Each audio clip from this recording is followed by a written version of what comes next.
Здравейте пред камерата на VIP Media. До мен стои една колежка. Или иначе казвам, една актриса, която за първи път срещам актриса, която да се притеснява. Тя ни отказа интервю, но сега е тук при нас. Здравей, Дони, как си? Притеснена. Защо се притесняваш от камерата? Защо не? Сериозно за първ път срещам актриса или актьор, който да е по някакъв начин притеснен от камерата. И от вниманието, което е над него. Защото нямам явно достатъчно опит.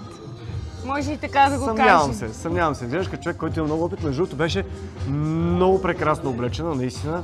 Облеклото беше страхотно. Аз току-що научих от наши източници, разбира се, че този костюм си го измислила ти. Да. По твоя идея. Не точно.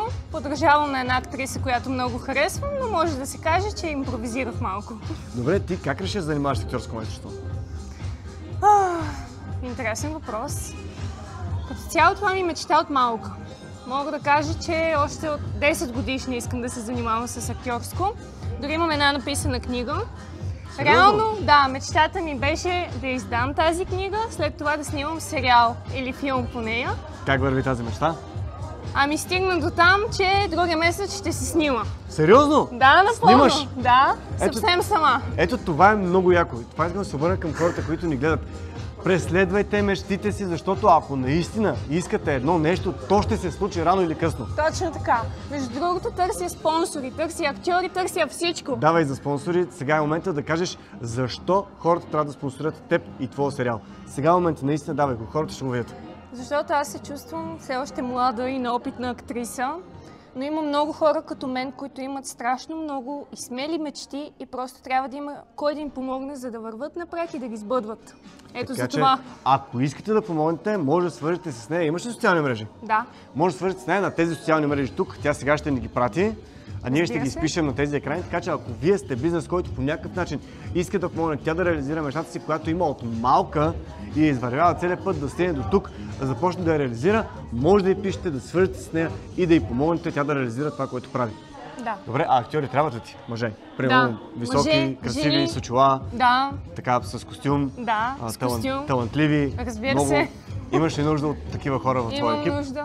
Имам главни, второстепенни, поддържащи, каквито роли Аз само главни роли играя, аз други роли не играя. Така ли? Да. Разбрахме, добре. На мен негото ми не ми позволява да играя други роли. Може би този път ще спечелиш Оскарите.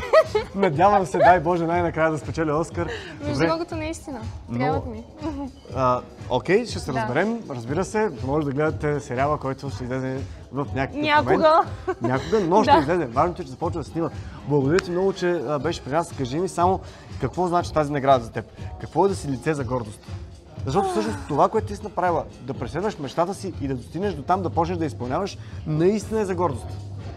Ами да, чувствам се горда. Знаеш ли защо? Защото всички около мене, откакто се помня, ми казват, ти няма да успееш. Аз съм от малък град, аз съм от Петрич. Идвам чак от Петрич. Имам много добър приятел от Петрич. Да, и семейството ми е малко, как да ти кажа, аз съм най-артистичната личност там. И всички около мен ми казват, ти не можеш да вършиш това, не можеш да успееш, няма как сама, няма да се случат нещата. Напротив, има ли желание, винаги има и начин. Точно така. Много яко, много яко. Аз никога не се предавам. Много се кефя, когато се срещам с такива хора. Пожелай нещо на нашите зрители в момента за Коледа и за Нова година в нашата камера. Пожелавам ви да следвате мечтите си и те да се сбъдват. Сега идва Коледа, празници, чудеса, така че всичко е възможно. По Коледа става чудеса, така че аз ти желая наистина да намериш пари, защото това и да стане чудото, е важно, да намериш пари да направиш изкуството. За съжаление, изкуството се прави с пари, така че наистина ти пожелавам да намериш пари, да направиш твоето изкуство, да дадеш твоето послание на хората. Благодаря ти много, че участва при нас. И аз. Ще се чуем, да се говорим за хонорарчета за актьори и така нататък. Охо! Още нямам финансиране. Ще намерим финансиране, те вече са ни финансирали след като са го гледали. Така че, благодарим ви. Чао!